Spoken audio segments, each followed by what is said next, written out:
What's going on, guys? It's Alex, and this is a review of the unfortunately discontinued Razer Blackwidow. This is a fully mechanical backlighted keyboard. So unfortunately this is discontinued. This is the 2012 edition. I know I'm a little late, but I just got this and I was just so blown away by how good this works and how awesome this keyboard is. Basically, all the keys are separately customizable. You have software for this. It has 4 backlight options. I can show you real quick. The first one is on low. The second one is on medium. And the third one is on high. And the last one is just on, and then it just fades to black. So basically, this is a really awesome keyboard that Razer has produced in back in 2012. Basically, I was looking for a mechanical keyboard with backlighting, and I wanted the blue version because I like blue the most. And then I was searching my ass off to find one of these because those are discontinued. Unfortunately, I couldn't find any new keyboard of this very keyboard, so basically I had to buy this secondhand. It's a great keyboard just for gamers. As I lift out the keyboard, you can see it's a shiny finish. And yeah, basically this is an awesome keyboard just for MMO gaming and all that stuff. So you have your numbers right here. You have your pointers, you have all the buttons, you have some completely customizable buttons at the top, and then you have escape at the very left. And basically you have 5 macro keys. So basically you can enable your software to open programs. I'm gonna put the lighting on back to normal.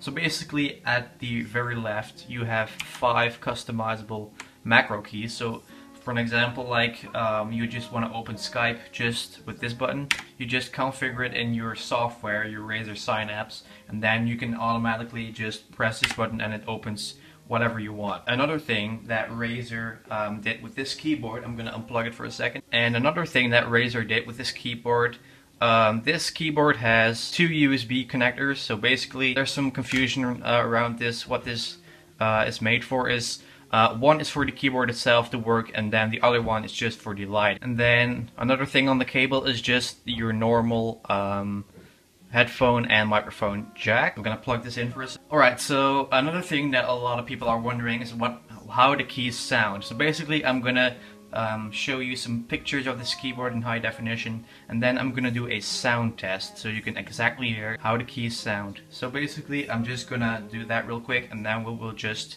go into the software on your computer, which you can download from razerzone.com.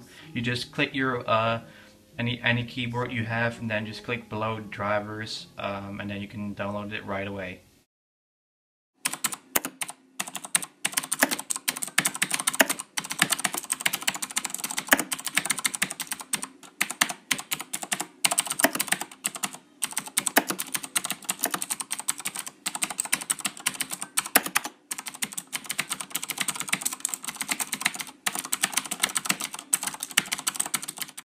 Okay, so now that we are at the software, you have your whole keyboard right here. Every key is customizable. You have your 5 macro keys here. You can just click on it, and then you can choose what this key is going to do. I set this one to open Skype. You can just set a default key, a mouse function, a macro key, a launch program, or multimedia like volume up, down, all that stuff. You can add shortcuts, and you can completely disable this key. So basically that's that.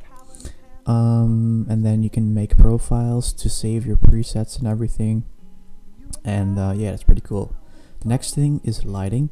So this marker will set the lighting of your keyboard. I have this on bright, of course, and then you can also create profiles for this. And then the third tab is gaming mode, so you can put gaming mode on, and then on the right hand side of your keyboard, next to the numlock icon, you have a green G that pops up if you enable this. Basically you can disable those 3 keys if you have gaming mode on, because if you're in a fast shooter game and you press the Windows key accidentally, you just got out of the game. So if you don't want that to happen, just disable the Windows key when you're in gaming mode. And yeah, you can create profiles as always, and that's it for the software. You can go to macros and you can configure all this. So that's pretty cool. So I really want to thank you guys very much for watching my review. If you like the keyboard, just go to razerzone.com or find a dealer in your store nearby, and definitely pick this keyboard up if you want to. This keyboard actually has a green lighting now because it's the 2013 version. It's updated to green, but I like blue the most, personal preference. So basically, if you have a chance to pick this keyboard up, you won't regret it. If you like this video, please hit the thumbs up below this video. Maybe you can share it on Twitter, Facebook, Google+. Feel free to subscribe for more reviews and everything. We're going to thank you guys very much for watching this video, and I'll see you guys in the next review.